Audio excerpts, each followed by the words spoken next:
সম্মানিত নেতৃবৃন্দ, আপনারা দয়া করে শৃঙ্খলার সহিত পুষ্পস্তবক অর্পণ করবেন। আমি ব্যক্তিগতভাবে অনুরোধ জানাচ্ছি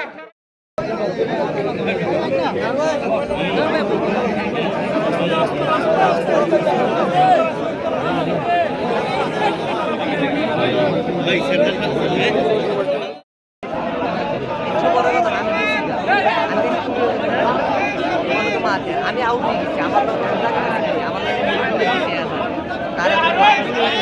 আর দিল্লি চালা ডাকা আলা আমার বেড়ে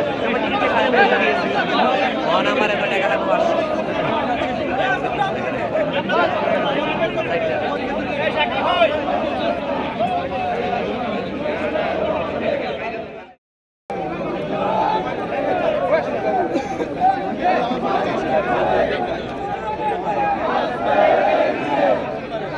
সম্মানিত